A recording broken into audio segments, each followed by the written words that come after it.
Добрый день, дорогие участники стартап-марафона 2020. Мы рады вас сегодня приветствовать на данном мероприятии. Меня зовут Айлан, и я буду модерировать данное мероприятие в эти дни. Для начала мы хотели бы провести для вас небольшой инструктаж по организационным моментам. Предакселерационная программа «Стартап-марафон» — это площадка для развития стартапов с обучением основам инновационной деятельности. В этом году в целях противодействия распространению коронавирусной инфекции мероприятие полностью будет проходить в онлайн-формате. Мероприятие будет состоять из 4 блоков. Первый блок на старт – это блок подачи заявок. Второй блок – внимание. Начальный интенсив, базовая программа будет проводиться с 23 по 26 июня. Третий блок – марш. Это забег на несколько недель. Каждая неделя включает тематический образовательный блок и задания. Будет этот блок с 1 июля по 1 августа.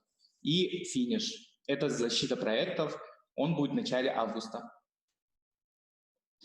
Что же вы получите по итогам мероприятия? Это базовые знания для запуска и развития своего проекта, навыки командной работы и ведения переговоров, стратегию продвижения проекта и проверку гипотез, информацию, где искать инвесторов и как их заинтересовать, подробную информацию о якутском акселераторе B8 и шанс получить приглашение на участие. Мероприятие будет проходить на сайте Saha Innovation, в прямом эфире на платформах Zoom и YouTube. У каждого из вас есть возможность задать свои вопросы в чате, либо подняв свою руку в Zoom.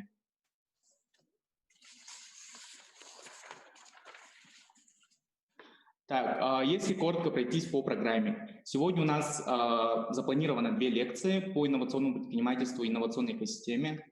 Завтра у нас запланированы лекции по идее, как с ней работать. Проведет его Анисия Лазарева.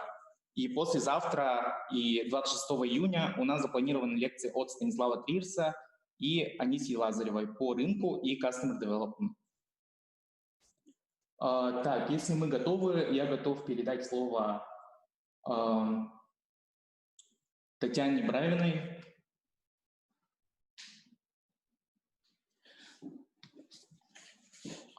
Так, Татьяна Бравина у нас лидер региональной команды MIT, РИП Якутия и директор программы «Стартап Экспедиция», а также партнер акселератора B8. Мы начнем лекцию в 10:15, а пока у нас короткая пауза на 5 минут.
Так, к нам подключился наш первый спикер, это Татьяна Бравина, лидер региональной команды MIT RIP Якутия, директор стартап-экспедиции и партнер акселератора V8. Она проведет для вас сегодня лекцию по инновационному предпринимательству. Татьяна. Да, я здесь. Давайте звук проверим. Меня слышно хорошо? Да, слышно. Теперь видео. Теперь видно. Теперь Хорошо, видно. передаю слово тогда тебе, да. Хорошо, меня уже представили. Приветствую всех участников стартап-марафона. Надеюсь, что эти дни пойдут вам только на пользу, и вы все получите большой заряд энергии, позитива и как мотивация для того, чтобы заниматься таким сложным ремеслом, как стартап и инновационное предпринимательство. Я попрошу включить мою презентацию, и мы начнем. У нас с вами где-то около 40 минут. Я думаю, останется время на вопросы. Если буду с удовольствием рада ответить на вопросы. Поэтому по ходу презентации можно вопросы непосредственно писать либо в чат, либо сохранять у себя и, соответственно, задавать уже устно. Лекция, то есть мое выступление, не люблю слово лекция, называется «Инновации». И вопрос у меня в студию, так скажем, всегда у всех спрашиваю, что такое инновации? Кто знает, что это такое? Если вы мне напишите или даже, может быть, кто-то подключится и скажет свою версию, было бы очень хорошо. Давайте, у кого есть варианты, я посмотрю сейчас в чат, может быть, в чате кто-нибудь что-нибудь пишет. Давайте я скажу, попробую. Давайте. Здравствуйте. Да, Я считаю, что инновация – это, допустим, если считать как экономичный стартап, это внедрение новых технологий, либо новых технологий, новых разработок в проект. Лично я так считаю. Внедрение новых технологий в проект. Окей, принимается. Еще есть варианты. Спасибо огромное. Да, у меня есть. Добрый день. Давай. Инновация – это само то, что внедряет, не то, как это внедрить, а сам тот элемент, который внедряется. Вот и есть инновация. Какой-то элемент, который выделяет по сравнению с другими, который да? составляет эту инновацию, из-за которого инновация есть, вот этот элемент внедряется, это называется инновация, тот элемент. Инновационный элемент. Хорошо. Спасибо огромное. Еще раз, мы будем еще несколько раз, может быть, так общаться. Просто попрошу немножко представляться, чтобы мне удобнее, когда имя говорят хотя бы, хорошо? Да. Так, замечательно. И еще есть варианты? Кто-то хочет сказать? Нет? Давайте тогда следующий слайд, и я вам скажу версию, которую мы везде пропагандируем. Инновации – это как раз-таки изобретение новой технологии, вы были все в этом правы. Но есть вторая очень важная составляющая часть – это коммерциализация, то есть продажи. В общем-то, бизнес, их по-разному можем назвать. Это, собственно, перевод с английского языка commercialization, но мы это понимаем, что любое изобретение, новое изобретение или новая технология, или вообще все что-нибудь новое, умноженное на коммерциализацию, это и есть инновации. Вот теперь еще раз вопрос в студии, а инновации, вернее, изобретение либо технологии без коммерциализации, это что такое? Какие варианты есть? Просто одно слово. Изобретение либо технологии без коммерциализации, без продажи, это что? Это наука. По сути, все верно, вот Виктор отвечает, что это наука, все верно. То есть если что-то изобретается, может быть, даже и полезное, но это не имеет отношения к бизнесу и к возможным продажам, то это наука. Она тоже, безусловно, нужна, но это не инновация. А что мы можем назвать коммерциализацией либо бизнесом продажи без вот этой составляющей важной новое изобретение или новая технология? Что такое коммерциализация без изобретения технологий? Варианты? Это просто бизнес, да, ребята? Это просто бизнес, который мы видим сами на улице, там нет ничего нового, никакой технологии, просто это необходимая потребность, продуктовый магазин, там, я не знаю, даже, может быть, салон красоты, это все бизнес, это просто коммерциализация. Так вот, инновация – это когда есть симбиоз этих двух понятий, то есть есть наука и есть перспектива коммерциализировать вот это новое изобретение, эту науку. Следующий слайд. И что такое инновационное предпринимательство? Соответственно, если мы говорим о бизнесе, то мы всегда говорим о предпринимательстве. И что это за зверь такой, инновационное предпринимательство? Следующий. И чем оно отличается от, может быть, значит, есть другие виды предпринимательства, и оно отличается вот этим. Следующий слайд.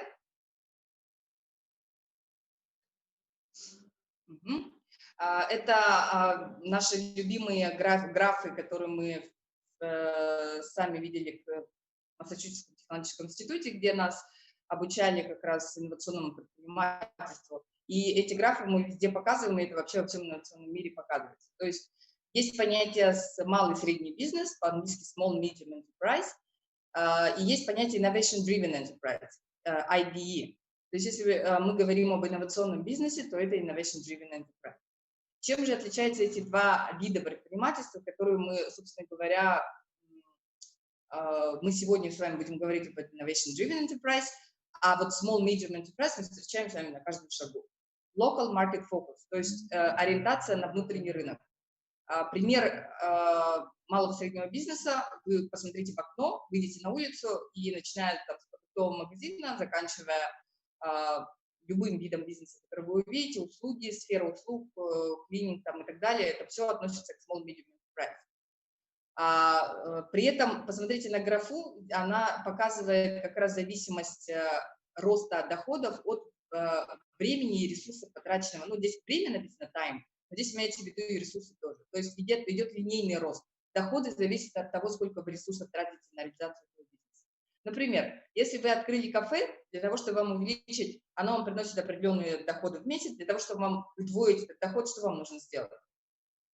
Ну, то есть вот вы открыли кафе, у вас там определенное количество мест в кафе, приходит каждый день клиент, и все окей, но вы хотите в 2 раза больше. Что вы для этого сделаете?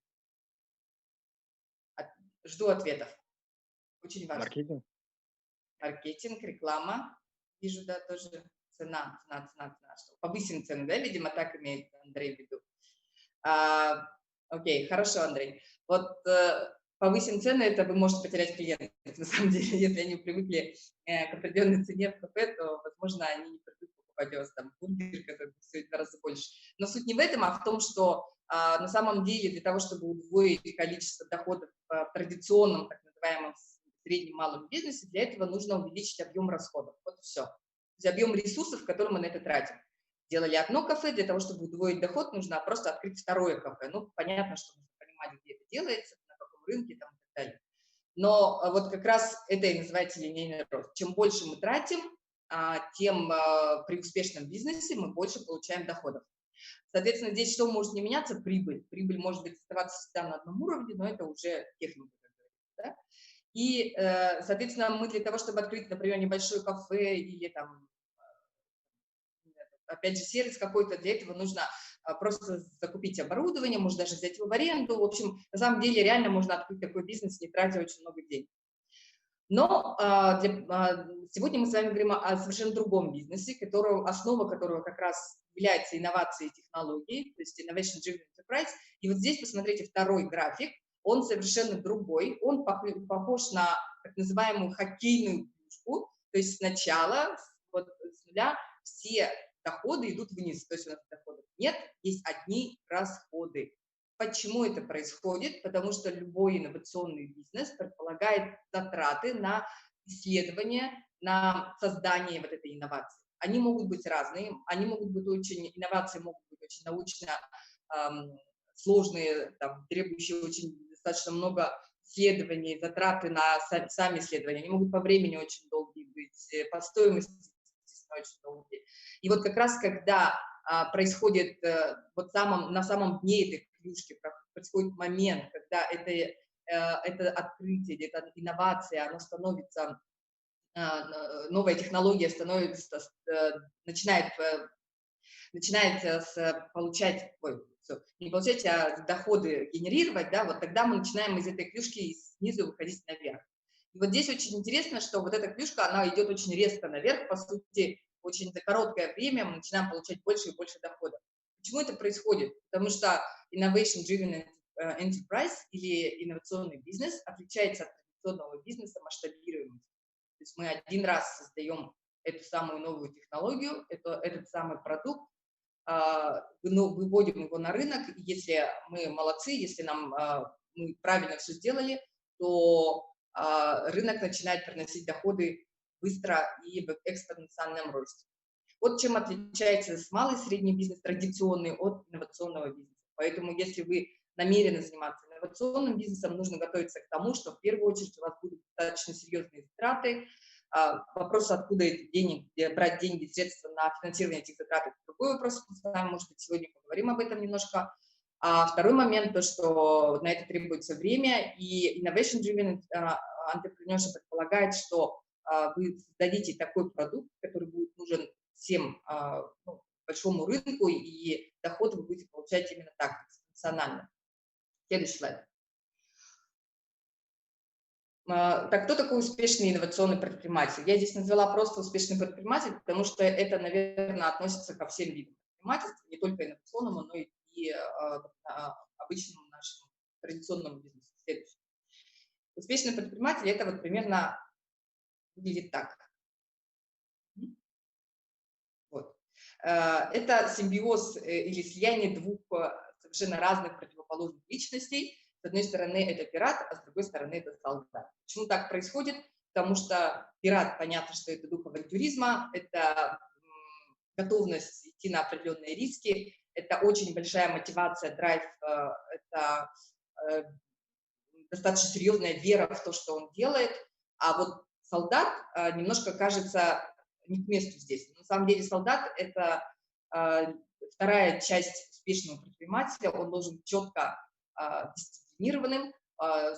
Успешный предприниматель знает цели, знает, какие ресурсы он на это тратит, к какой цели он идет, что он собирается делать в следующем шаге. И совершенно не, без эмоций, то есть только бизнес. Если что-то приносит доходы, если мы видим положительные результаты, то мы это делаем. Если нет, то мы этого не делаем. Это просто. Поэтому здесь такая немножко шутка, да, но все-таки дух солдата и дух пирата в одном – это и есть успешный предприниматель. Дальше. Дальше мы с вами пойдем по таким шагам, которые говорят о том, что есть такое, вообще как можно добиться успеха в инновационном предпринимательстве. И вот если говорить о некотором успехе, то классная идея равно успешный бизнес. Это очень часто так говорят все, которые занимаются на старте инновационным бизнесом, инновационным предпринимательством. И давайте поговорим об этом. И я немножко небольшой опрос проведу. Кто считает, что это правильное утверждение, а кто считает, что это, возможно, не очень правильно. Если считаете, что классная идея – это равно успешный бизнес, то есть мы придумали что-то вообще супер такое, что нам кажется, что рынку нужно, что покупатели будут, или сама идея, сама технология очень нужна рынку, и из этого всегда можно сделать успешный бизнес, то тогда ставьте плюсик. Если вы считаете, что здесь есть еще вопросы какие-то, ставьте минус. Вот так поиграем. Плюс-минус. Все, которые... Так, минус-минус вижу. Дима, Арчелан минус, Виктор минус, Андрей плюс-минус. Окей, Юлиана точно минус говорит, Вероника плюс-минус, окей. Яков минус. Угу. Ну все, я думаю, что примерно понятно, что все понимают, что классная идея совсем возможно, это совсем не успешный бизнес. Так что отличает классную идею от успешного бизнеса? Давайте дальше, следующий слайд. Вот видите разница, да, тут просто картинка. Идея и бизнес – это огромный прыжок. То есть идея – это совершенно маленькая часть того, что составляет бизнес. Из чего состоит успешный бизнес? Следующий слайд. Следующий. Успешный бизнес состоит из многих шагов, возможно, длительных и, возможно, очень затратных, но, тем не менее, три основные стадии. Мы сначала придумываем идею, потом создаем продукт, и потом из этого продукта делаем бизнес. Это понятно. Но то, что касается инновационного бизнеса, и когда речь идет о каком-то научном, возможно, научной технологии, здесь мы видим, что сначала мы придумываем идею, следующий шаг мы на эту идею регистрируем патент. Но это я почему сделала курсивом, потому что не обязательно, что патент нужно, это не во всех случаях. Это именно касается научного бизнеса. Но, тем не менее, об этом нужно говорить. Затем мы под эту идею создаем команду, потом создаем, с идеей, с командой уже создаем первый прототип. Прототип это по-научному, а по-западному это называется MVP, Minimum Valuable Product. И затем мы создаем уже после того, как опробовали прототип и MVP, либо MVP, то мы создаем тот так называемый промышленный образец, то есть тот, который у нас выйдет на рынок окончательно и будет зарабатывать уже большие деньги. И после того, как мы сделали промышленный образец, начинаются первые большие продажи. Но здесь есть одно «но». Может, кто-то знает. Вот в этом графике, скажем так, ступенечках есть одно такое скрытая истина, скажем так. Есть варианты? В чем небольшая ошибка этого слайда? То, что касается именно относительно развития стартапа. Варианты? Так, хорошо. Вот, значит, небольшая ошибка заключается, вернее так, я бы сказала, огромная, наоборот, ошибка заключается в том, что на стадии создания прототипа-MVP по-нашему, да, то есть вот как по инновационному, мы должны осуществлять первые продажи. То есть мы не делаем промышленных образцов, мы не выходим на большие рынки, пока у нас нет первых доказательных продаж того, что то, что мы создали, нужно рынку. К этому мы с вами сейчас как раз и переходим. Потихоньку к этой мысли я вас доведу. Поэтому следующий слайд будет касаться вывода, что классная идея еще не успешный бизнес. Но, по сути, это вообще не бизнес. Следующий. Так, какие есть у нас факторы успеха любого бизнеса, но в первую очередь инновационного? Деньги. Кто согласен с тем, что деньги – это фактор успеха? Ну, имеется в виду деньги, которые необходимы для того, чтобы развивать. Я считаю, что лучше начинать без денег, то есть, ну, с минимальными. При разработке MVP, допустим, нужно уже делать продажи, как вы говорили.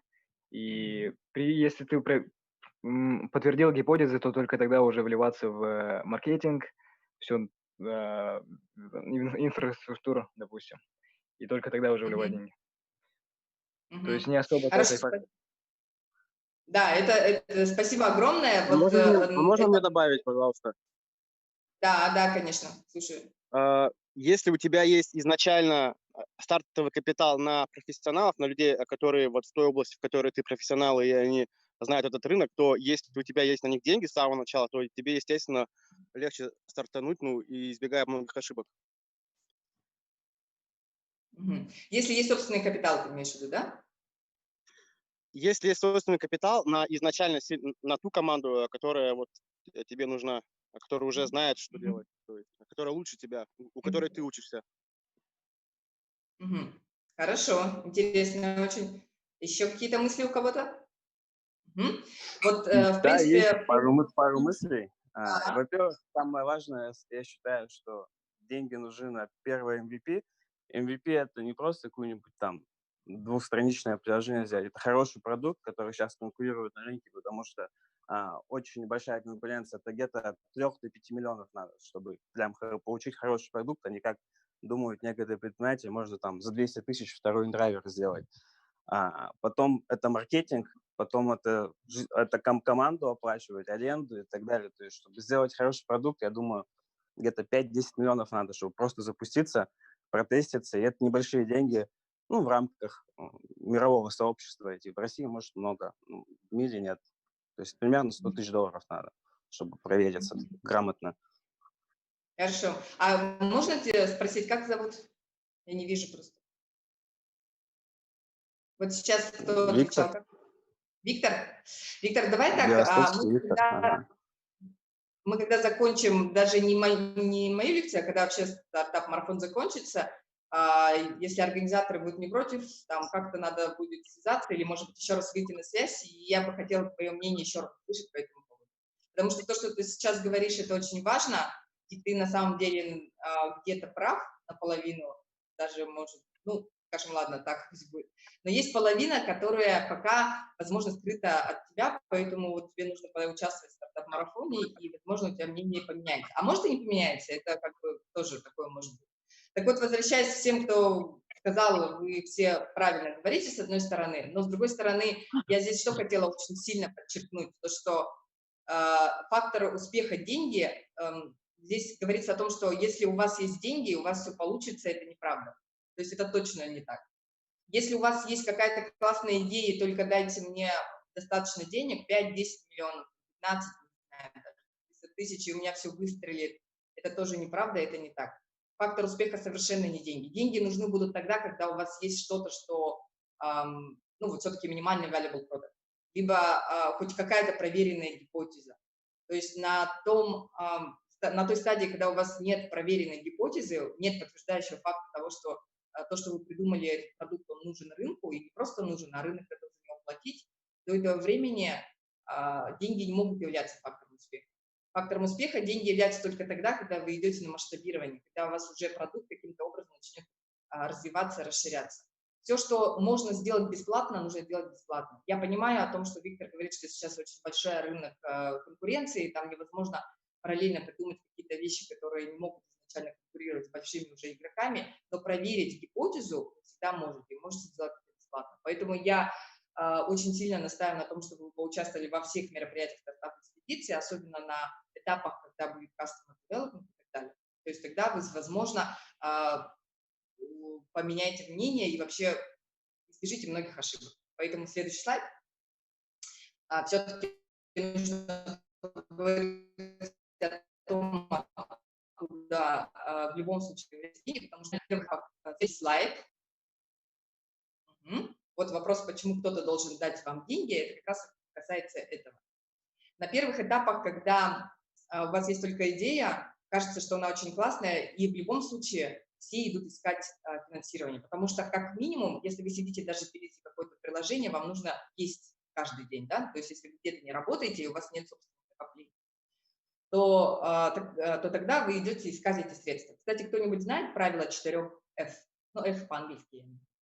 Вот как раз касательно привлечения того вопроса, откуда брать деньги.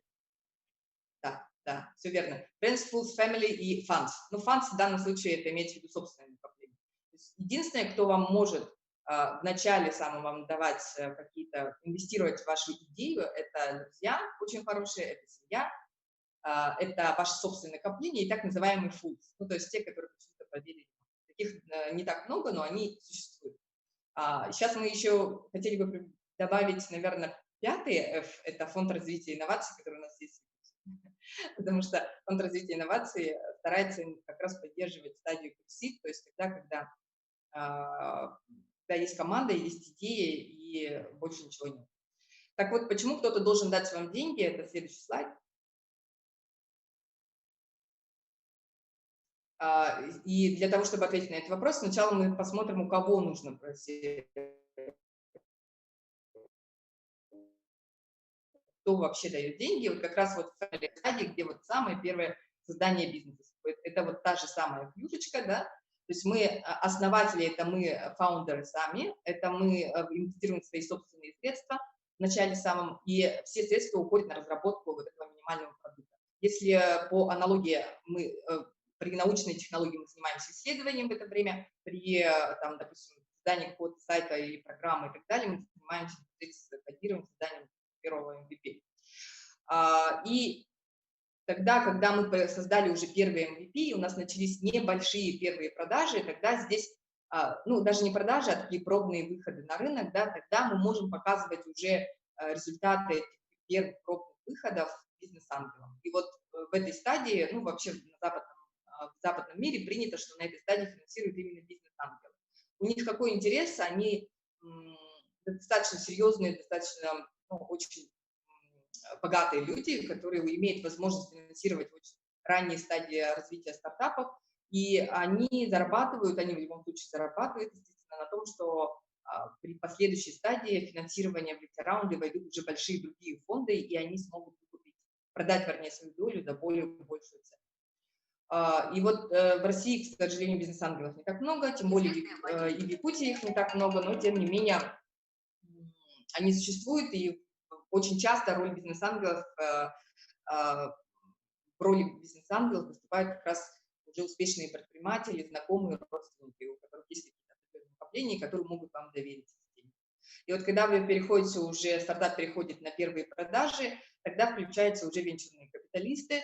На западном рынке, опять же, это уже общепринятая модель. У нас в России очень по-другому, потому что на первых продажах обычно венчурные капиталисты тоже не очень инвестируют.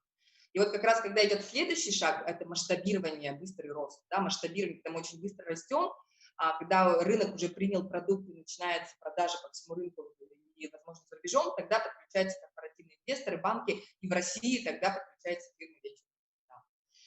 Вот. Ну, дальше уже идут более зрелые стадии любого бизнеса. Расширение, зрелость через IPO, повышение. И следующий слайд. Почему все-таки должны вам давать деньги? Потому что вы показываете потенциальный денежный поток. То есть никто, очень часто на всех питчах и стартап-экспедиции до этого, сколько времени мы слушали разные стартапы, это больше, уже считать невозможно, 300-400, очень часто фаундеры и основатели говорят о очень хорошей идее, но очень мало говорят о том, как эта идея будет приносить деньги. И, собственно говоря, не только инвесторам, которые слушают эту презентацию и смотрят на этот стартап, но вообще любому, кто должен почему-то заинтересоваться этим проектом, очень важно видеть именно денежный поток, а не то, какая классная идея. То есть она может быть классная, она может быть очень хорошее исследование, или там, но это должно показывать, как эта идея будет зарабатывать деньги. Дальше.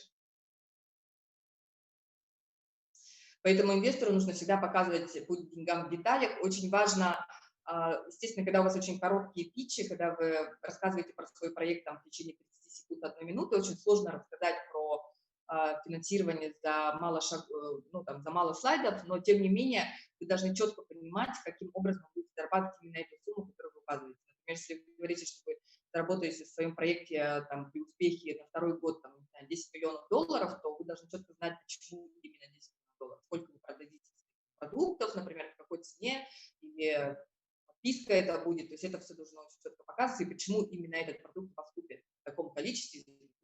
Это называется путь к деньгам в деталях.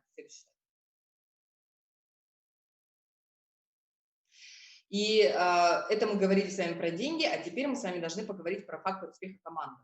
Насколько он важен. Ну, вообще фактор успеха команда для меня лично, как такого ментора-эксперта, я очень часто и очень много обращаю внимания на команду, потому что дальше вот мы с вами будем говорить, есть 3 основных причины фейлов стартапов. Ну, то есть когда стартапы становятся неудачными. И вот команда – это один из самых основных факторов. Мы, к сожалению, очень мало на это обращаем внимание. У нас у многих команд, проектов достаточно слабые команды. Ну, слабость может проявляться, знаете, со стороны того, что не хватает неких компетенций. Очень часто у технологических предпринимателей не хватает компетенций по продажам, по маркетингу. Это прямо происходит практически на каждом шагу. Либо есть еще такой момент, когда в команде нет командной работы. То есть вроде бы все на месте, вроде все знают, что делают, но какого-то общего духа, там, общей мотивации вроде как не хватает. Да? И вот эти 2 фактора, они очень сильно влияют на успешность всего стартапа, всего проекта. Поэтому команда для стартапа – это, следующий слайд, наглядно на картинке хотела показать, то, что есть 2 разных типа команд, есть группы, есть команды. Вот когда группа, мы видите синий, да, синий кружочек в группе, это кто? Вот такие есть варианты, можете написать в чате. И, ну, красный – это, понятно, члены команды или группы, да, а синий – это кто? Какие варианты? Лидер. Это в группе. Вот посмотрите внимательно. Командир. Так. Прикольно. Видимо, все, которые сейчас подключены, хотя нет, я видела, что это уже достаточно, вы наверняка работаете в каких-то компаниях или работали, по крайней мере. Так вот, вот этот синенький – это начальника, да, это директор, это вот тот самый начальник и директор, который все про всех знает, который все за всех решает и который несет на себе всю ответственность, и вообще он самый главный, и он же директор, и он же начальник, и он должен за все отвечать. Вот такое отношение в группах, это достаточно стандартное для наших традиционных компаний, в любой бизнес, в который вы пойдете, всегда есть вертикальная структура, в которой есть начальники, есть отделы, над ними есть еще начальники, над ними еще начальники и так далее. И это бесконечно может продолжаться, в конце концов, да. И всегда виноват во всем кто? Всегда во всем виноват начальник. А у начальника кто всегда во всем виноват? Правильно, всегда виноват подчиненный. Поэтому группа – это когда есть один начальник, есть очень много исполнителей, у каждого есть своя функция, и он просто делает эту функцию, и все. А что такое команда? Вот команда, вы рядышком видите, да, команда – это одинаковые совершенно кружочки, без всяких синих иных цветов, да, то есть есть только красные кружочки, и они друг с другом взаимодействуют в очень таком, на первый взгляд, хаотичном виде. На самом деле команда – это люди, которые работают, которые распределяют между собой по компетенциям функции и ответственности, которые вместе принимают эту ответственность, у которых одна цель, и они для того, чтобы эту цель достичь, они взаимодействуют постоянно друг с другом, там, с тремя, с двумя, то есть они постоянно находятся в взаимодействии. Вот правильно выстроить работу команды во время развития стартапа – это очень-очень важный момент. Сейчас мы, к сожалению, не можем сильно на этом останавливаться, но тем не менее, просто возьмите себе на заметку, что работать в стартапе нужно обязательно команда. Следующий слайд. Третий важный фактор, про который мы должны с вами сказать сегодня, это бизнес-модель. Что такое бизнес-модель? По-простому и очень понятно, бизнес-модель это то, каким образом вы будете зарабатывать деньги. В следующих там, лекциях и так далее вам все это расскажут, какие бывают бизнес-модели и так далее. Здесь я хочу немножко остановиться на моделях самих. Да? Следующий слайд. Сейчас в мире стартапа используются некоторые, ну, скажем так, два выражения. Есть выражение бизнес-модел. И вот бизнес-модел это как раз по вот этой вот картинке, которая перед вами, из чего состоит бизнес-модель. Понятно, что виды деятельности. В центре вы видите ценностное предложение. Это то, что ключ, ядро всего бизнеса или та самая инновация, новая технология, которую вы предлагаете миру. И дальше вот идут составляющие. То есть есть потребители, есть структура сдержек, потоки поступления доходов, отношения с клиентами, каналы сбыта, ключевые ресурсы, ключевые виды деятельности, ключевые партнеры. По сути, вот эта визуализация вот этой картинки, да, вот это, да, все верно, Виктор, это Астервальдер. Следующий слайд мне как раз покажите. Вот в этой книжке «Построение бизнес-модели» Александра Астервальда и Евгения очень четко в картинках, очень интересно рассказано, как построить эти бизнес-модели. На самом деле, в свое время в Америке строили, ну, то есть использовали эти бизнес-модели очень просто, рисовали прямо на ватманах, приклеивали там, на больших досках, рисовали это все. И любую идею, которую хотели бы превратить в бизнес, раскладывали именно по этой бизнес-модели. То есть смотрели, какие ключевые сегменты, потребители, какие нужны ресурсы и так далее. Это очень наглядно и очень удобно на самом деле. И полезно эту книжку почитать для того, чтобы вообще понимать, как строится бизнес. Следующий. Есть еще... Следующий слайд. Есть еще один из методов построения бизнеса, инновационного предпринимательства, кроме бизнес-модел, ну, он, так скажем, он не то чтобы кроме, он идет параллельно, но на самом деле одно другому не мешает, но все-таки она немножко по-другому называется Lean Startup. Lean Startup – это бережливый стартап. Вообще понятие бережливости, оно произошло, как вы знаете, от компании Toyota. Но это очень длинная история, про которую я хотите, могу потом рассказать, но не в рамках проекта. Но Lean Startup, я вам скажу, где это почитать, если кто-то еще не знаком. Следующий слайд. Итак, следующий слайд – это как раз книжка Эрик Ривз «Бизнес с нуля». Да, Виктор, экономично – это один из вариантов перевода, но мне больше нравится бережливый. Вот как раз про методологию Lean Startup можно почитать в книжке «Бизнес с нуля». Очень интересная книга. В свое время мне лично говорил об этом создатель, один из кофаундеров, ну, амбассадор компании Foodskill. Евгений Щепин говорил о том, что вообще нельзя, не приступайте ни к какому бизнесу, не прочитав эту книгу. Поэтому я, наверное, ту же самую рекомендацию скажу всем. Обязательно прочитать книгу «Бизнес с нуля» Lean Startup Эрика Ривза. Это прямо основа. Следующий. И вот самое главное выражение Эрика Ривза из этой книги, и это философия Lean Startup, основа ее. Большинство стартапов погибло не потому, что у них был плохой продукт, а потому что этот продукт был никому не нужен. Можно создать совершенно инновационную вещь, которая нам кажется, технологию, которая нам кажется будет нужна всем, но пока не произошли первые продажи, и этот продукт не стал кому-то нужным, мы не можем об этом говорить. Вот знаете, для примера расскажу просто два слова. Банкоматы, мы же все пользуемся банкоматами сейчас, да? Кто-нибудь знает историю про то, как создавать банкомат? Вообще, в принципе, может, кто-то читал. Ну вот вам кажется, нам всем кажется сейчас, что как можно было жить без банкоматов, да? То есть, ну, в общем, сейчас-то мы даже переходим в некоторую стадию, когда нам даже банкоматы уже не нужны, но тем не менее очень длительное было время, когда банкоматы казались такие естественной вещью, как, не знаю, как все что угодно, как машины, например. Но было время, когда банкомат был создан, его вывели, так скажем, на рынок, и очень долгое время, больше 10 лет после создания, после придумывания этого банкомата, банкоматы не пользовались успехом, то есть их не использовали вообще. Есть варианты, по какой причине?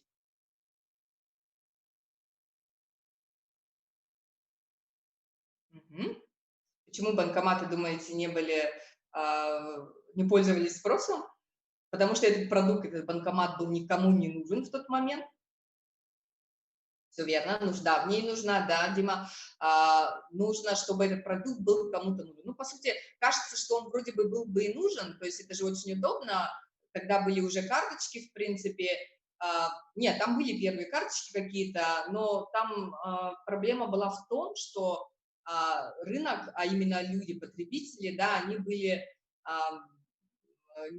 Да, правильно, Люба, они были не готовы, потому что они просто очень банально боялись железных машин, боялись туда вставлять карточки и думали, что эти карточки там пропадут и так далее, что там непонятно. То есть все до такой степени привыкли к тому, что они приходят в банк и им там операторы банки снимают с карточки деньги или просто выдают им деньги, что рынок, тогда люди были не готовы к тому, чтобы принять такой инновационный продукт, скажем так, как банкомат. Ну, потребовалось больше 10 лет для того, чтобы люди как-то поверили, да, доверились этому банкомату и стали его повсеместно использовать.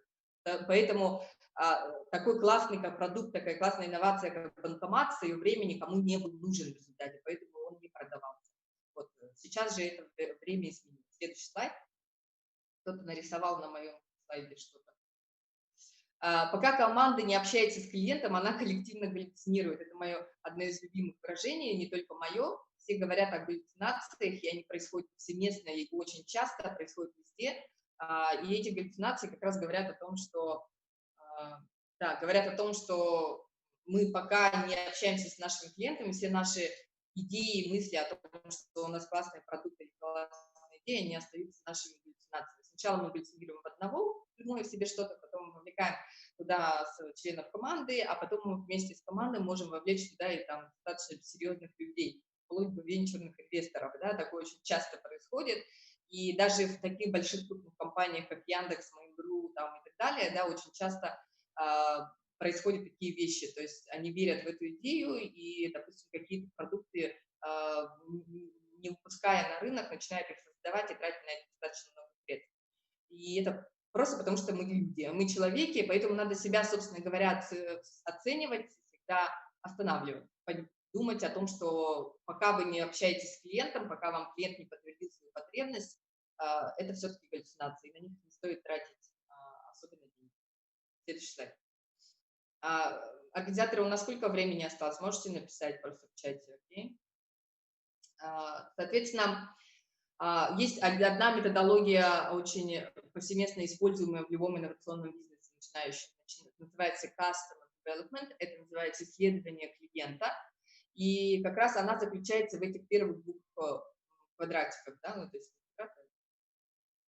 в общем, в поиске потребителя и в проверке потребителя. Вот как раз проверка потребителя – это когда мы выводим свой продукт, показываем какому-то определенному количеству потребителей, получаем от них обратную связь и возвращаемся, переделываем, и опять идем в поиск потребителей под уже новый или измененный продукт, и опять их проверяем. И пока мы не найдем через такие итерации, их может быть очень много, именно да, вижу, Надя, именно тот самый продукт, который мы можем уже и готовы вывести на большой рынок, да, до этого времени мы производим вот эти вот итерации, так называемые, то есть производим проверку потребителя. Customer development может заключаться чисто, ну, в техниках, такие, которые вообще, скажем так, не требуют никаких затрат, то есть это просто там опросы, интервью там и так далее, да, ну и, в принципе, некоторые минимальные продукт, который уже можно продавать, тоже можно сделать, то есть таким образом производить исследования клиентов.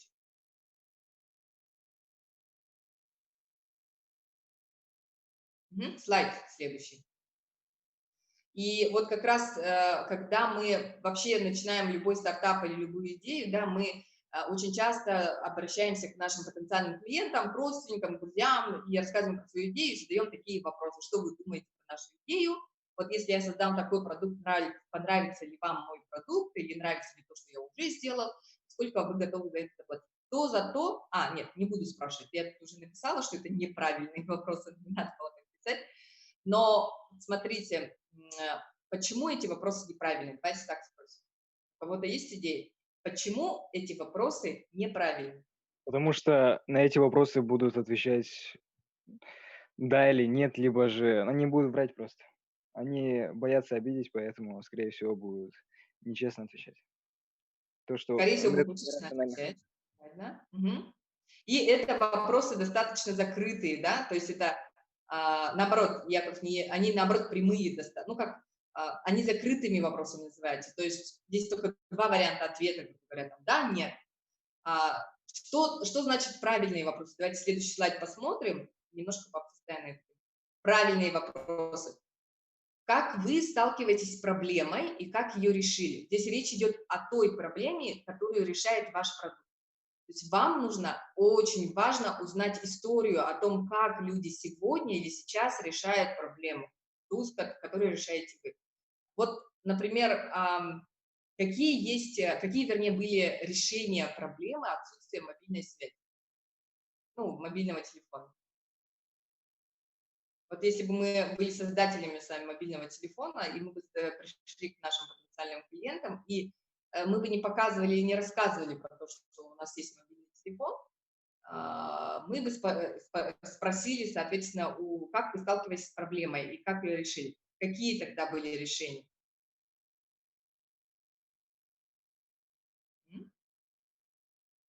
Ну, банальное, да, наверное?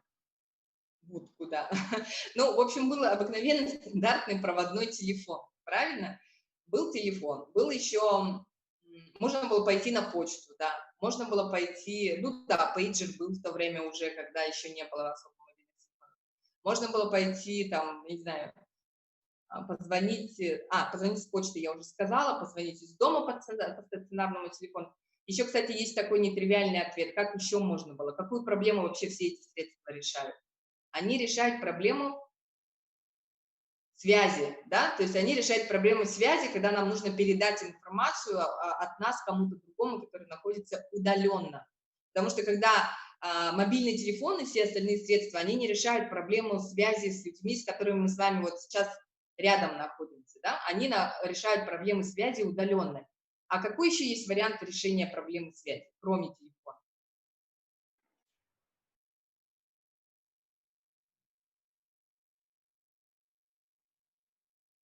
Почта. Написать письмо. То есть, нет, радио – это не обратная связь никак. Нам нужна обратная связь. То есть, смотрите, почта это решает эту проблему. То же самое с другими проектами. Кажется, что на поверхности не лежат альтернативы. На самом деле для мобильного телефона альтернатива была почта. Сколько денег вы теряете из-за этой нерешенной ситуации? Но это вот тоже правильные вопросы. Есть ли бюджет на это направление? С кем порекомендуете общаться еще? Это такие вопросы, это примеры некоторых вопросов. На Каздеве вы еще подробно с этим столкнетесь, вам Стас очень хорошо про это расскажет. Следующий слайд.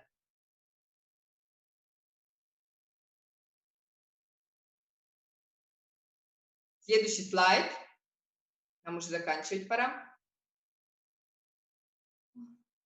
Итак, что самое важное? Давайте еще раз следующее, мы уже на это не будем. Я хочу самое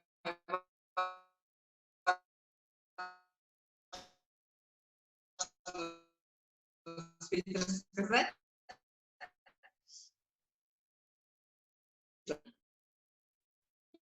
Сказать о самом важном, запомнить по результатам предпринимательства, о чем вы должны точно знать. Можно следующий слайд, пожалуйста?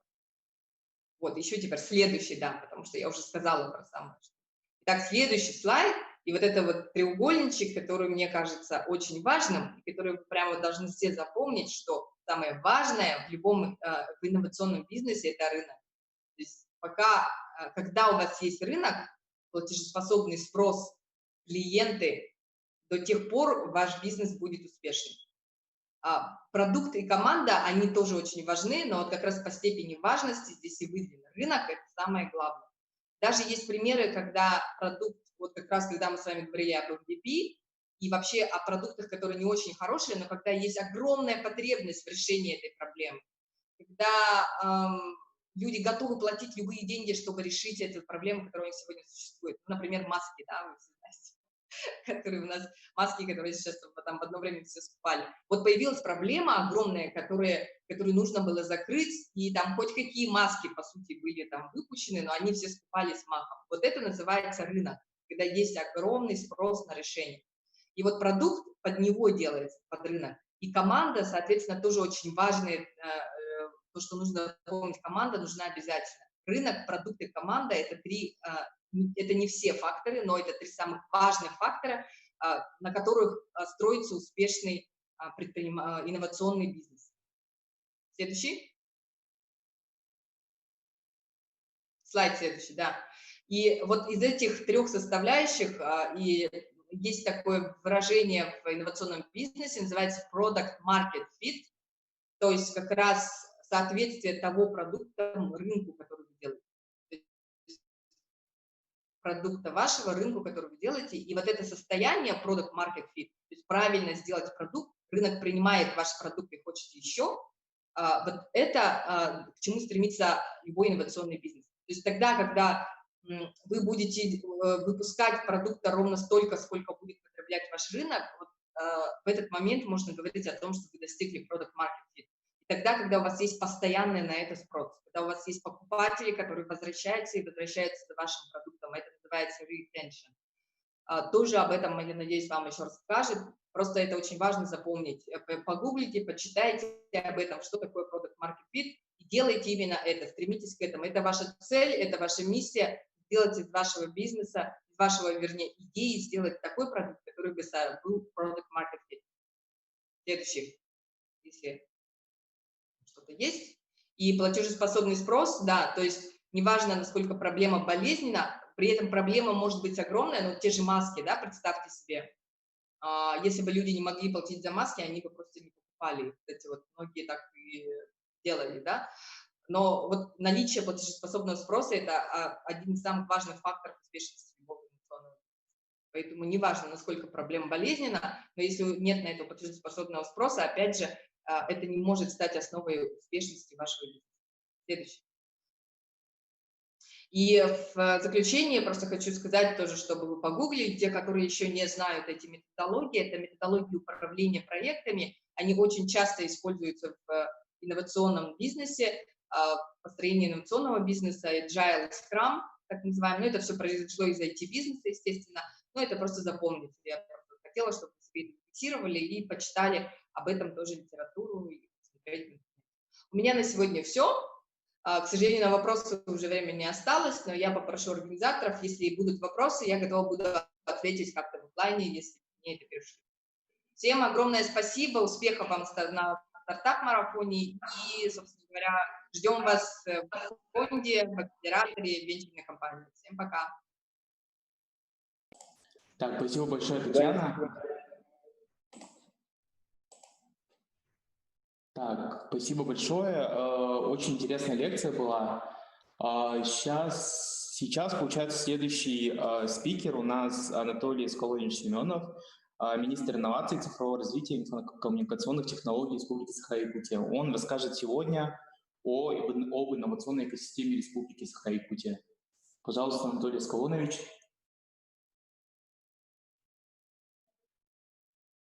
Да, добрый день, коллеги, меня слышно, да? Да, слышно. Ага. Добрый день, друзья. Я сейчас, с вашего позволения, включу еще прямой эфир в Инстаграме, потому что, ну, как бы, чтобы убить два зайца, как говорится. Так, а сколько человек у нас принимает участие? Примерно. Около 30 человек, получается, у нас здесь. Да. Очень хорошо. Так, коллеги присоединяются к эфиру. Те, кто в эфире, хочу пояснить, что у меня сейчас будет лекция по инновационной экосистеме в Zoom для стартап-марафона, для наших предпринимателей и начинающих IT-предпринимателей. Вот, поэтому я буду заодно читать лекцию. Вам, правда, не будет видно слайды. А те, кто подал заявку в предакселератор, у них будут слайды. Ну, вы хотя бы послушайте, да? И я не всегда смогу отвечать на вопросы, потому что, ну, вопросы будут оттуда, как смогу, так и буду отвечать. Можно первый слайд включить? Вообще, кто презентацию? Ага, так, отлично. Да, вот моя лекция про инновационную экосистему. В целом я хочу рассказать, что экосистема – это как в лесу, да, тоже она формируется, скажем так, институтами развития и всем тем, кто есть у нас вот, в республике и в городе. Вот, и вообще экосистему формируют, конечно, люди в первую очередь, да.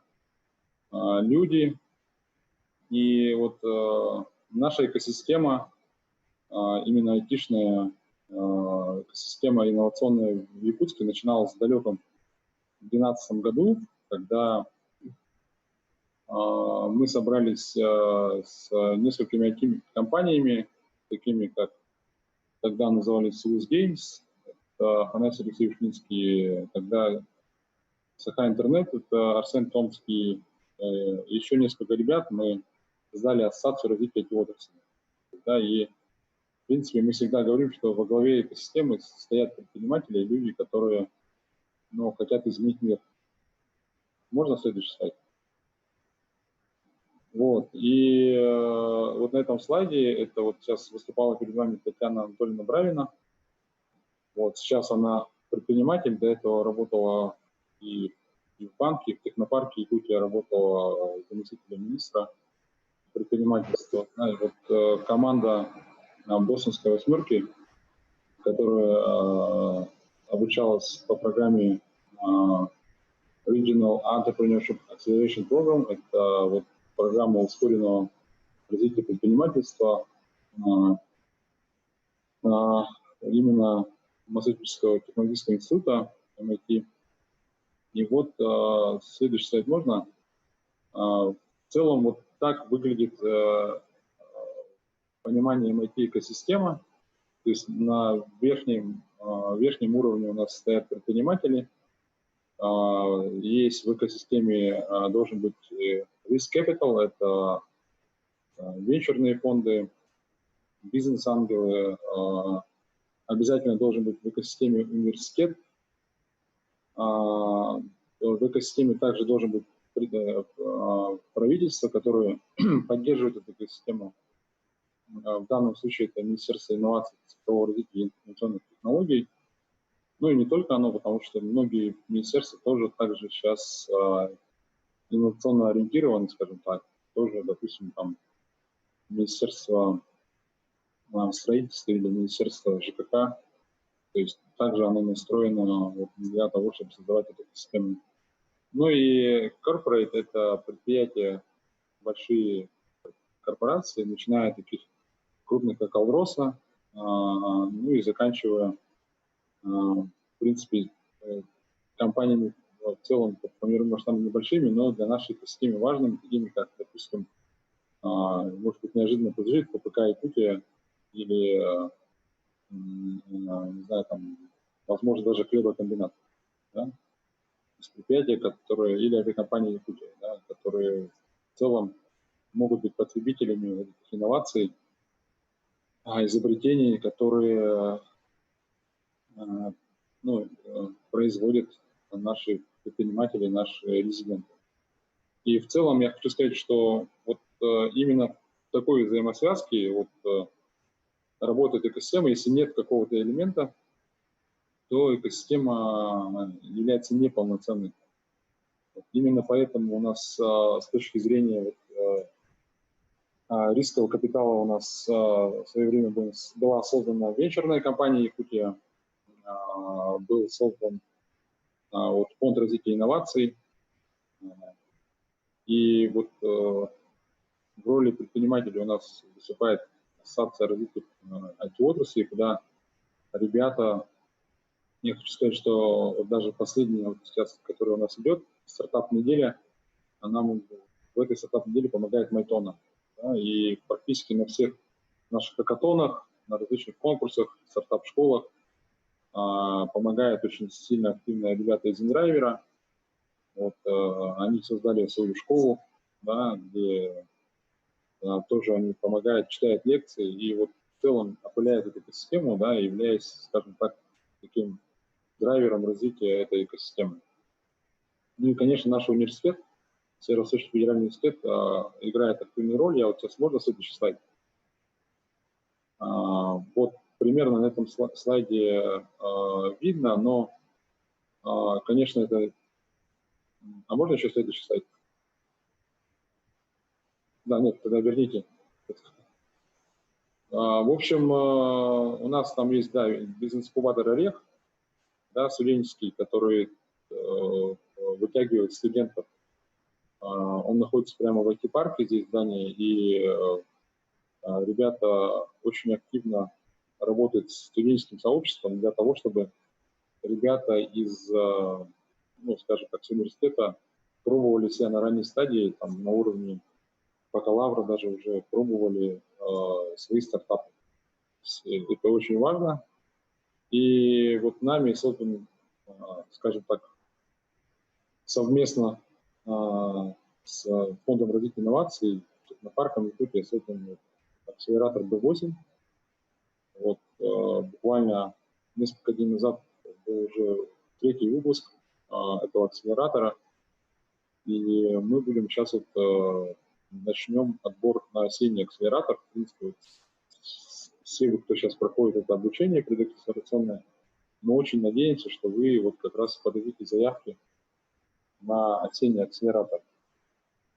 В акселераторе мы, ребята еще будут подробнее рассказывать. Мы финансируем стартапы на очень ранней стадии, на стадии так называемой pre-seed стадии, это предпосевная стадия, это стадия на уровне идеи.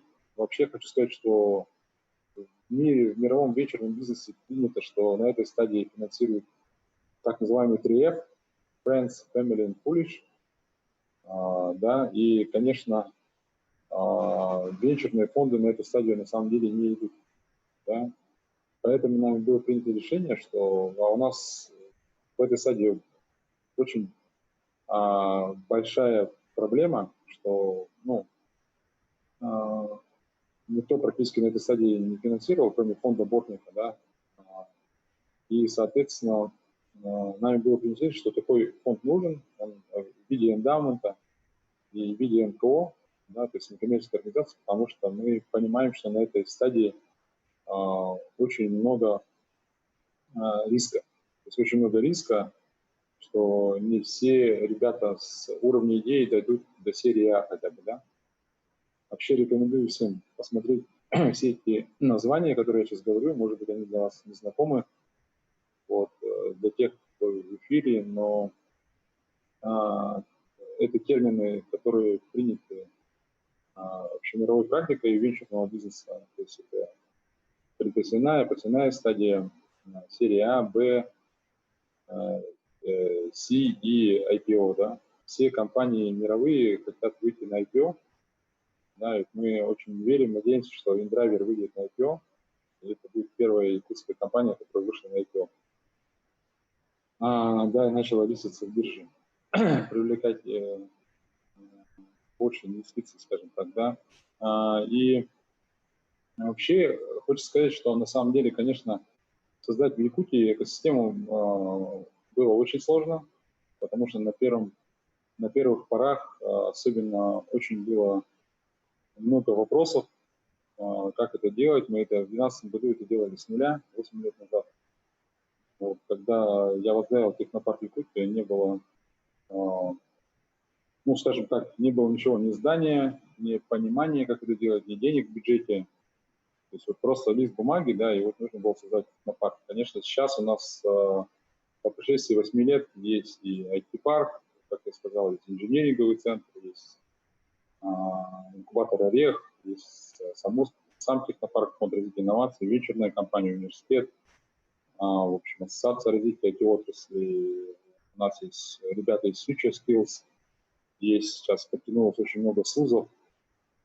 Вот, начали плотно работать с арктическим государственным институтом культуры и искусства, начали работать сейчас это АГАТУ называется, да, это аграрный университет.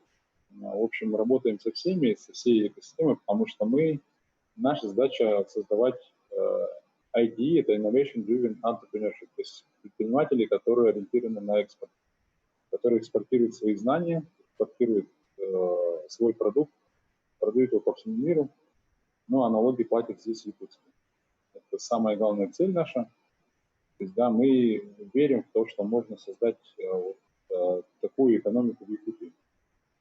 Не просто добывающую экономику, не только экономику, построенную на горнорудке, на сырье, а именно которая производит собственную продукцию. Кстати, хочу сказать, что у нас есть цифры, у нас ежегодно есть отчет Центробанка Российской Федерации. Мы по прошлому году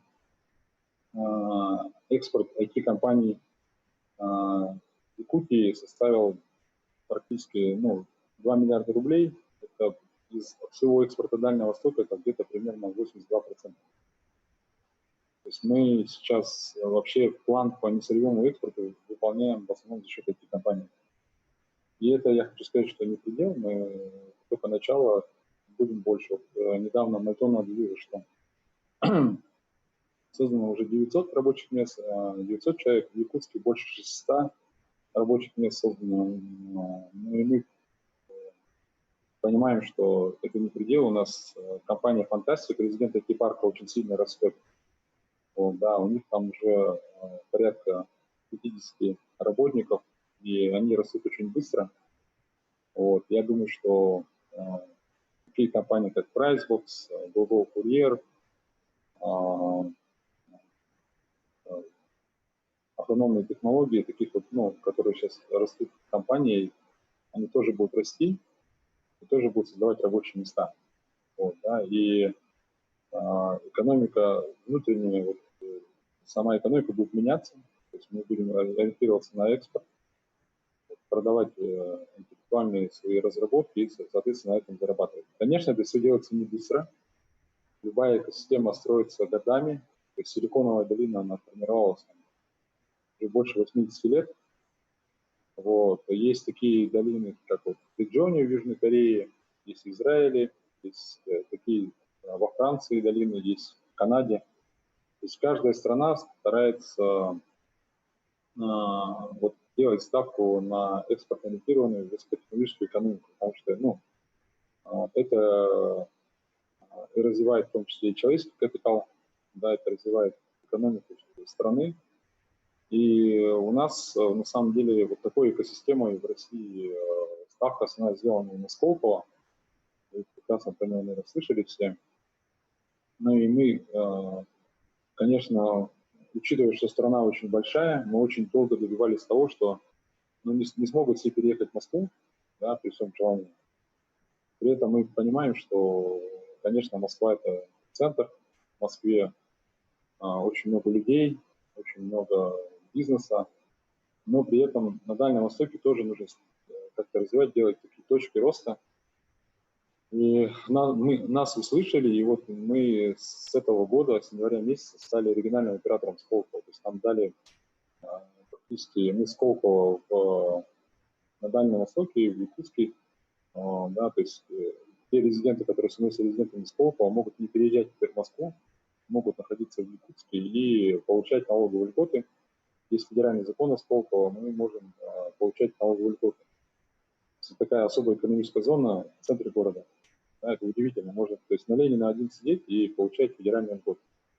Также можно получить доступ в финансировании из фонда Сколково к их интеллектуальному центру, к центру коллективного пользования, ну и вообще в целом активно участвовать в этой динамично развивающейся тоже экосистеме. Мы понимаем, что мы как два сосуда тоже друг друга обогащаем, то есть мы, наши разработки тоже обмениваются, растут. Я вообще хочу сказать, что есть же конференция, называется «Открытые инновации», да, и почему она называется Open Innovation, то есть мы за такую же концепцию, то есть нельзя быть законсервированным, нельзя быть закрытой экосистемой. Если говорить про Якутию, мы очень долго были, скажем так, экосистемой внутри, а когда ты начинаешь продавать товар за рубеж, ты начинаешь понимать, чего он стоит. Да, ты получаешь фидбэк, то, что Татьяна Анатольевна рассказывала от рынка. То есть, если тебя не покупают, значит, что ты делаешь не то. Да, и то же самое происходит и с предприятием. То есть, когда ты общаешься с другими разработчиками там, из Томска, Новосибирска, Казани, Москвы, Питера, это вообще нормально. То есть, у нас много IT-компаний имеют распределенные центры, которые в Якутске разработчики, возможно, дизайнеры из Питера, есть команды международные, где ребята сидят там Сингапура, или Новой Зеландии, или Беларуси. И не надо обязательно в Якутск приезжать, да, то есть у тебя не хватает каких-то компетенций, и ты можешь взять их на рынке, и эти ребята помогут тебе в каком-то плане допилить продукт. И это хорошо. Я все время говорил, что посмотрите, что написано на iPad или на iPhone, Design by California, Produced in China, да. На самом деле, самое главное это в Якутске закрепить R&D, то есть R&D это Research and Development, то есть мы должны закрепить здесь разработку, интеллектуальное право за собой, да, и научиться производить товар и продавать его. Дальнейшее развитие уже, оно может идти разными путями. Ты можешь даже имея интеллектуальные права, патенты и прочее, производить, возможно, продукции не только в Якутии, если тебе удобно это делать ближе к рынку, условно. Вот, и это понимать надо. Надо понимать. Но, конечно, мы хотим, чтобы в части IT вся разработка была в Якутске, что и показывает Майтона, несмотря на то, что это уже международная крупная компания, вся разработка у них получается 70% разработки, да, из всех сотрудников, да, может даже 100% разработки, 70% сотрудников находятся в Якутске. И налоги платят НДФЛ здесь, в Якутске, а НДФЛ это практически главный налог, да, для муниципалитета. И ребята зарабатывают деньги за рубежом и тратят деньги здесь, в Якутске. Вот. И мы доказали, что можно становиться богатыми, успешными, не выезжая из Якутска. То есть это самое главное. И сейчас Якутск становится действительно меккой. У нас спасибо, что перелистнули. Вот, да. У нас на самом деле вот на акселератор, на третий набор мы в прошлом году сделали стартап-экспедицию по Дальнему Востоку. Тоже многие спрашивали, зачем мы это делаем. Но на самом деле, как я сказал, открытая экосистема должна быть открытой. То есть должна быть конкуренция. Внутри республики ее очень мало, я вам честно скажу. Да, и поэтому нами было принято решение, чтобы сюда приезжали и проекты из Дальнего Востока. К нам приехало 3 проекта. Один из Владивостока, это компания Агер, одна компания из ОМД, из Бурятии, и одна компания была из Хабаровска. К нам уже в Якутск приезжают ребята, вы должны понимать, что это разработчики, то есть это высокоинтеллектуальный труд, то есть приезжают разработчики, которые находятся сейчас в Якутске и производят продукцию здесь, в Якутске. То есть на самом деле, действительно, вот можно сказать, что Якутск с этого года действительно становится столицей IT Дальнего Востока. То есть к нам приезжают уже не только за красотой природы, там, порыбачить или что-то еще сделать, там, увидеть туристические маршруты, но приезжают и потому, что у нас есть кадры, у нас есть экосистема, есть финансы, есть опыт, да, опытные менторы, и в целом есть та движуха, вот, можете, кто не видел, почитайте интервью Романа Бабеева, это руководителя компании Айгер из Владивостока, как он сравнивает, допустим, Владивосток и Якутск. Да? Хотя Владивосток на самом деле неплохой город, туда очень много инвестиций вкладывается в этот город, да, он очень развивается, там есть тоже федеральный университет, но мы с ним не дружим, с технопарком русский. Вот. Но, тем не менее, конечно, за счет того, что мы, может быть, раньше начали, да, у нас эта система, конечно, более развита сейчас. И вы должны понимать, что сейчас идет в мире большая конкуренция, очень жесткая конкуренция за людей, за кадры, да, и идет конкуренция между городами, между субъектами, между странами. И для того, чтобы удерживать молодежь здесь, в Якутске, в Якутии, чтобы она могла реализовать свои мечты, именно реализовать свои мечты, да, самое главное. Человек когда счастливый становится? Когда он может реализовать свою мечту. Да. И вот когда он может реализовать свою мечту, не выходя из города, конечно, это прекрасно. Работы, конечно, предстоит еще много, но вот, как я сказал, что уже есть сообщество, и вот вы сейчас проходите вот предакселератор, и вы, я надеюсь, многие из вас станут резидентами IT-парка, многие попадут в акселератор и попадут в эту тусовку, да, где ребят, мечтателей, которые, технологических мечтателей, которые создают совершенно новые продукты. Вот недавно вот ребята, компания JRAI создали lampu, которая очищает, там, убивает все виды вирусов, в том числе и коронавирус. Да, и очень классная штука, которая сейчас они совместно с одной известной компанией будут ее производить и устанавливать ее и дома, и в машинах. То есть, и эта штука, они на ходу ее придумали, она, если спасет чьи-то жизни, то есть это уже не зря мы работали. Да, и в прошлом году у нас был проект, который называется «Маяк». Ребята, выходцы из МЧС, собрали такую штуку, которая подает сигнал и дает возможность искать людей в лесу. Да, в прошлом году мы профинансировали, они спасли уже несколько жизней. То есть, там, несколько людей уже были найдены благодаря этому аппарату. И мы понимаем, что мы участвовали в том, чтобы спасти людей. То есть вот эти все вещи, все вот эти проекты, они меняют мир. И поверьте мне, все, кто резиденты, которые к нам ходят, это те люди, которые действительно хотят изменить мир и сделать его лучше. Я надеюсь, что ваши проекты, вот, как Татьяна Анатольевна сказала, что мой совет, когда вы беретесь производить какой-то продукт, вы задайте простой себе вопрос, какую боль он решает, чью боль он решает. Да, это уже потом готовы ли за него люди платить деньги, это второй вопрос уже. Да? Но первый вопрос, какую боль он решает. Если он ничью боль не решает, то надо задуматься, нужен ли этот проект, можно следующий слайд.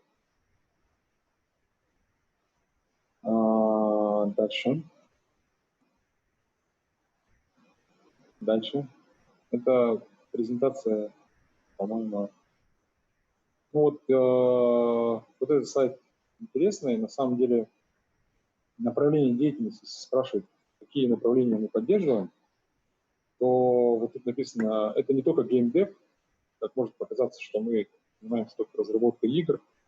Нет, это IoT, это Internet of Things, очень много проектов по AI, искусственному интеллекту. Вот, как я говорил, уже писал, есть компания Skyberia, это ребята-медики, которые объединились с программистами и вот создали нейросетку, которые обучили, кормили, ну, я очень много таких терминов говорю, да, напросят меня друзья в Инстаграме, но это у нас не встреча, такая обычная эта лекция как раз для инновационных компаний, да, то есть, вот, они кормили их вот как раз снимками обычной пневмонии и пневмонии от вызванной коронавирусом. Для чего это надо, чтобы понять человека, у него пневмония вызвана чем? Обычной пневмонией или коронавирусом? Так вот, их программа научилась с точностью до 95% определять, что эта пневмония вызвана коронавирусом. Сегодня эта программа проходит клинические исследования. Она установлена в 4 больницах, не только в Якутске, но и в Алдании и в Ленске. И недавно выступал Владимир Дмитриевич Солодов, который был на специальном правительстве и сейчас является исполняющим обязанности губернатора Камчатского края, что их интерес есть, чтобы наши ребята тоже устанавливали это программное обеспечение. И я считаю, что вот там, где не хватает, скажем так, персонала медицинского, есть оборудование, вот такое оборудование, такое программное обеспечение обязательно надо. Потому что, чтобы, вы должны понимать, радиолог, который, то есть мало сделать снимок, КТ или МРТ, но надо его прочитать. А чтобы правильно читать снимки, нужно там, больше 10-15 лет опыта. Да, и тот человек ошибается. Поэтому вот такая машинка помогает меньше делать ошибок радиологам, соответственно, делать правильный диагноз. А правильный диагноз – это основа правильного выстроенного лечения. Вот. И это тоже мы делаем, да, это наш резидент. Поэтому такие направления мы поддерживаем. Также финансовые технологии. Вы знаете, что сейчас банки становятся цифровыми. Такие примеры, как банк Тинькофф, да, показывают, что можно делать успешные цифровые банки. Да, и вот финансовые технологии, связанные с такой же подзабытой темой, как блокчейн там, или другие вещи, то есть, да, мы тоже поддерживаем это, в принципе, правильное направление, и за этим будущее все равно, так или иначе. Вот. Это Data Science, работа с большими данными. Вот. Мы, в принципе, смотрим в целом направлении и биотехнологий, и медицинских технологий, новых материалов, робототехники, беспилотного транспорта. Да? То есть мы все считаем, что все, что с этим связано, оно очень перспективно. Следующий слайд. Так, у меня осталось совсем немного времени. Ну вот это я показывал, на каких стадиях мы финансируем. Вот видите, предпосыльная, вот, так называемая долина смерти, это вот посыльная стадия, это та стадия. Помните, когда вот National Geographic фильм про черепашек, который рождается на берегу, и маленькие черепашки из песка убегают и бегут в сторону моря, да, ну, это морские черепахи. Вот, и их там, пока они бегут, их там клюют чайки, там очень много опасностей, и не все черепашки добегают до моря. Так вот, не все, к сожалению, стартапы, и вы должны это понимать, к этому должны готовиться, что не все стартапы доходят до успеха, до серии А и вообще, ну, то есть доходят в рынок, да, и добиваются успеха. В среднем этот показатель по венчурному бизнесу, я сейчас скажу, и, наверное, половина передумает заниматься этим, да, где-то от 1 до 3% выживаемость, да, ну не выживаемость, скажем, такого супер истории успеха, типа, не знаю, Airbnb или Dropbox, или другие стартапы, которые добились успеха, или Snapchat тот же, да, вот, но в целом у нас по технопарку выживаемость гораздо выше, она достигает где-то 50%, но, скажем так, все равно вот именно мировой известности все равно вот примерно все равно вот так 1-3% вот именно мировой известности. Но это не значит, что некоторые стартапы, добившись какого-то там регионального популярности или российской, не смогут существовать. В принципе, бывают нишевые проекты, которые занимают какую-то нишу, и им достаточно. Но надо понимать, что предприниматель – это тот человек, который должен постоянно, вот нам в MIT всегда говорят, fail fast, fail early, да, то есть ошибайтесь быстро, ошибайтесь рано и пробуйте еще раз. Надо пробовать. Вообще они очень терпимо относятся к ошибкам. У нас почему-то с детства воспитывают так, чтобы не ошибаться. То есть, вот, мы стесняемся, когда получаем плохие оценки, хотя это может быть, ну, это реально, мы там стесняемся проигрывать соревнования, да, вообще очень критично относимся к поражениям и к ошибкам. Вот, у них это на самом деле такой культ, да, что там приходит стартап и говорит, я У меня было 5 стартапов, они все провалились, и вот будет 6-й, я точно справлюсь.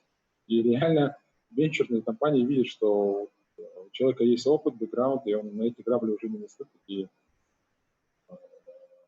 у него есть опыт. Да, и много таких примеров есть в мире, когда 2-3 раза, 4 раза не получалось, но люди пробовали, и на 5-й раз они выстрелили.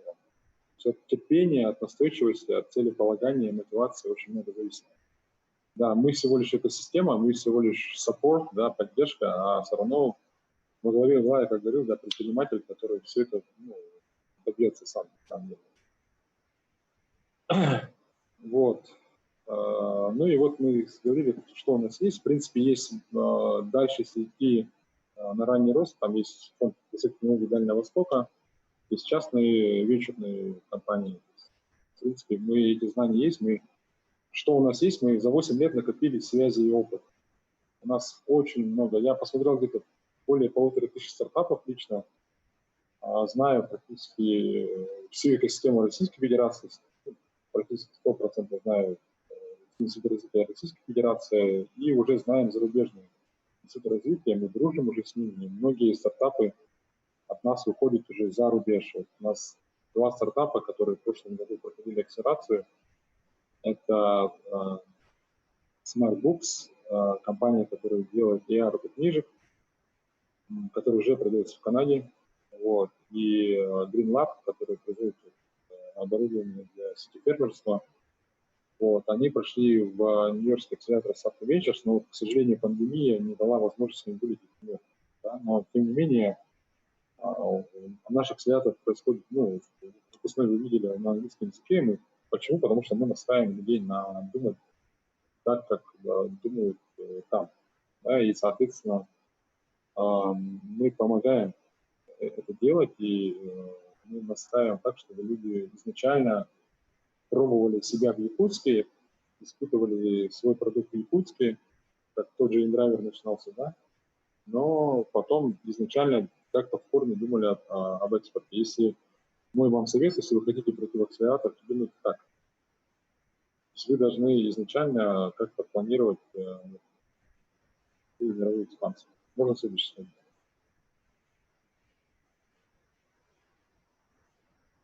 Да, следующий слайд, я про это уже рассказал. Дальше.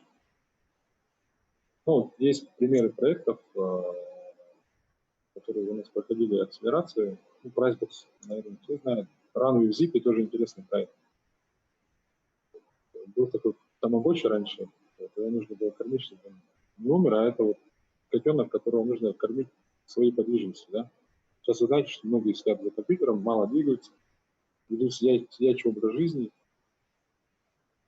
Вот, и этот маленький котенок мотивирует людей двигаться, да, больше ходить, бегать. Можно дальше? Ну и по кадрам, наверное, на этом я остановлюсь, да, и я не знаю, предусмотрены вопросы и ответы. Вот. На самом деле с кадрами сейчас в Якутске, честно сказать, проблема. Вот, потому что часть, допустим, тех же программистов, да, практически рынок раскален, то есть практически всех разбирают вышеназванные компании, и резиденты эти парка разбирают. Вот.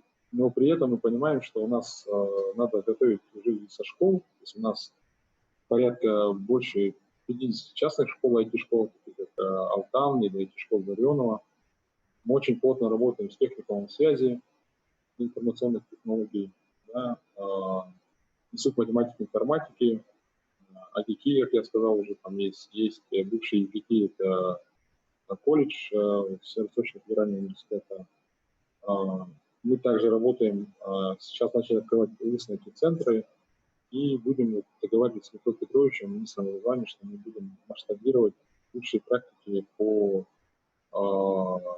всей республике, да, чтобы готовить кадры, и у нас откроется скоро Яндекс.Лицей, да, то есть на самом деле мы видим, что у родителей сейчас очень повышенный интерес, чтобы отдавать детей как раз на это направление. Но еще раз говорю, там нужны не только программисты, нужны дизайнеры, нужны UX, UI дизайнеры, нужны экономисты, нужны юристы, знающие международное право, маркетинг, в общем, в этом направлении. Ну и подытаживая, хочу сказать, что на самом деле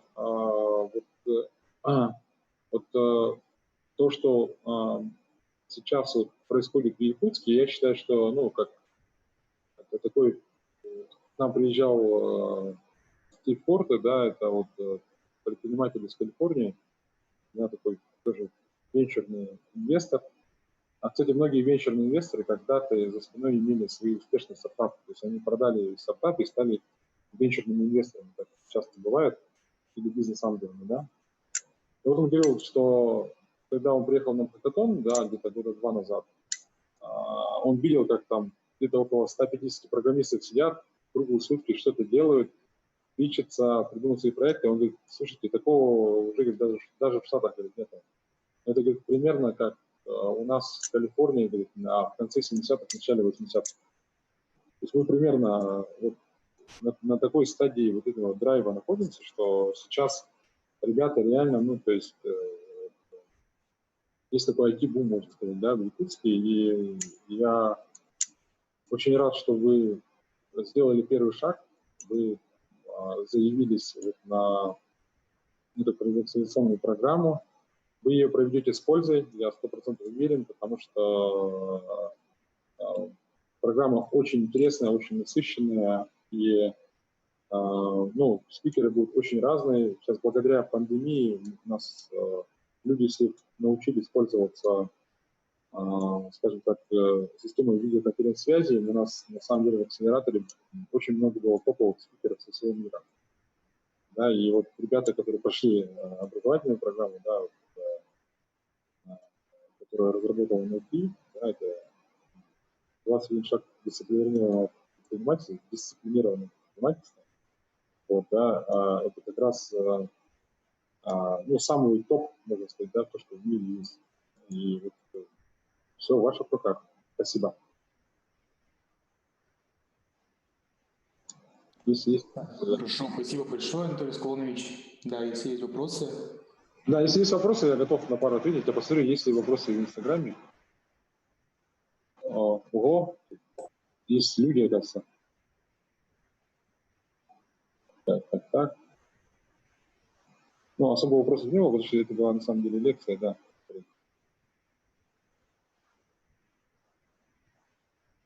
Свою школу запускать надо, да. Ну, на самом деле, да. Вот что-то пишут. Инновационная от Мярин АН, да. Инновационная экосистема началась. Александр Николаевич, что ли, вопрос задает? Александр Николаевич. Да, Александр Николаевич, приветствую. Приветствую. Ну, все-таки система в целом начиналась в 99-м году, наверное. Ну, сложно сказать. А может быть, она начиналась, когда еще только-только сделали первую закладку педагогического института, да, когда университет у нас открывался, да. То есть очень сложно оценивать, вот, когда же началась экосистема. Я считаю, как только университет открылся, уже в то время появились люди, которые разрабатывали свои продукты, да, и технопарк университета тоже в свое время сделал очень много, но просто я рассказывал про экосистему, которая вот именно по образоподобию Массачусетского технологического института создана, которая... С вопросами задаю, не утверждаю. Да, ну на самом деле, Александр Николаевич, еще раз говорю, экосистема, она же связана с людьми. Не было бы университета, 100% бы здесь ничего не было. Это 100%. По старту бортника мы же до 7% стартов в год брали в свое время. По старту. Ну, я согласен, Александр Николаевич. Я просто к тому, что говорю, что без университета экосистема...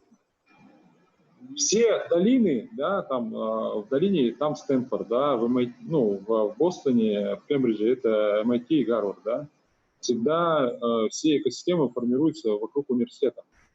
Потому что университет – это основной источник изобретений, основной источник кадров, да, и на самом деле, вот, еще раз повторюсь, что Северо-Восточный федеральный университет, ну, мы должны радоваться, что у нас есть университет в Якутске, федеральный. Это дает нам вот эти, скажем так, уверенность в том, что у нас будет постоянно появляться стартапы. У нас больше половины стартапов – это все с университета выходят, так или иначе. Поэтому здесь я согласен с вами, никаких вопросов. Хорошо, спасибо. Тут у нас в чате еще один вопрос по стартапам, да? Есть ли направление в технопарке, спрашивают. Видимо, у человека стартап в этом направлении. Ну, это, да, образовательные стартапы у нас есть. Есть вот Skillometer, вот последний был, еще там по преподаванию английского языка у нас был. Вот IT-школа Рионова тоже у нас проходили акселерацию. Несколько стартапов, которые связаны с education. То есть, в принципе, образовательные стартапы сейчас развиваются, потому что весь мир ушел в онлайн.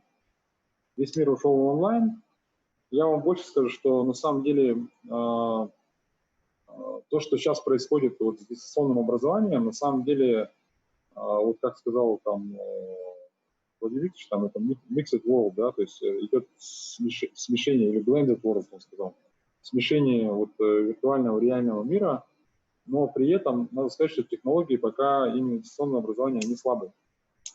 То есть, честно скажу, что вот такие системы ВКС, как Zoom, да, это просто, то есть лекция по ВКС.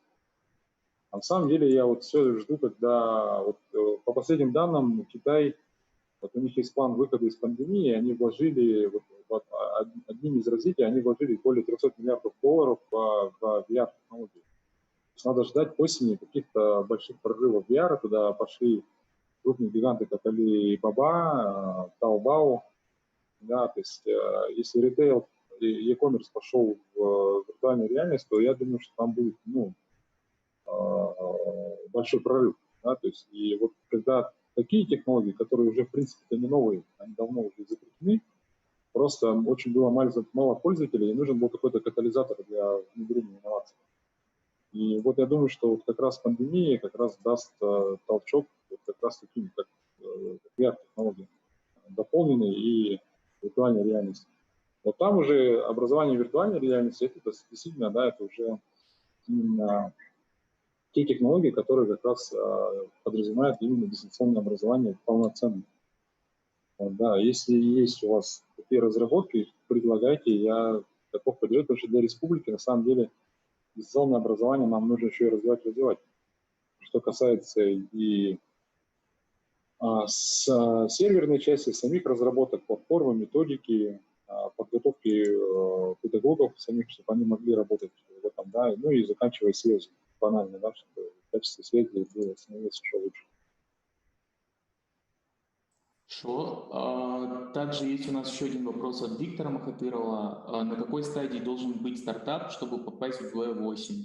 И какие критерии отбора? На самом деле, как я сказал, что это стадия pre-seed. Предпрофессиональная стадия подразумевает того, что у вас еще нет выручки. На самом деле, вот когда вы приходите в банки, да, вам в банке нужно показать баланс прошлого года, да, желательно положительный, желательно такой нормальный, чтобы у вас еще был залог, да, обеспечение там квартиры или твердое обеспечение какое-то, да, или поручитель. Вот у нас в акселераторе, так как это некоммерческая организация, мы работаем на ранней стадии, на уровне, скажем так, идеи, гипотезы или первой партии, скажем так, да, первой партии, когда вы только начали что-то производить и продавать. Вот, конечно, мы смотрим на команду в первую очередь, на команду. Вот, есть ли команда, да, есть ли разработчики внутри команды, насколько они обладают опытом, какая цель, сама миссия, да, то есть и суть проекта. Ну и, конечно, смотрим на сам продукт, на какой стадии смотрим. Хорошо, когда уже есть первые продажи, это вообще идеальная ситуация, когда уже есть первые продажи. Но, тем не менее, мы берем проекты, у которых нет еще продаж. Но когда есть первые продажи, он всегда выиграет проект, которого еще ничего нет. Но так как мы, еще раз говорю, на предпосыльной стадии мы берем проекты, у которых еще нет продаж, то есть они прямо во время акселератора что-то пилят и уже начинают продавать.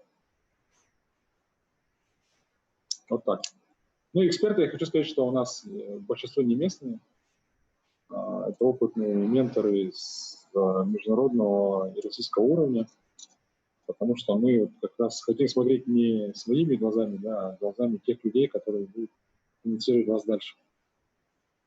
Хорошо, спасибо большое, Анатолий Скалонович, что рассказали сегодня эту лекцию. Итак, мы переходим, у нас заканчивается сегодняшнее мероприятие, получается, да. Хотел бы до этого рассказать, что будет у нас завтра, 24 июня. Завтра мы начнем в 2 часа дня. Сначала у нас будет лекция от Анисии Лазаревой. Она выпускник программы MIT IFF, а также директор студенческого бизнес-инкубатора «Орех» СФУ. Она рассказывает на тему идеи и как с ней работать, получается, да.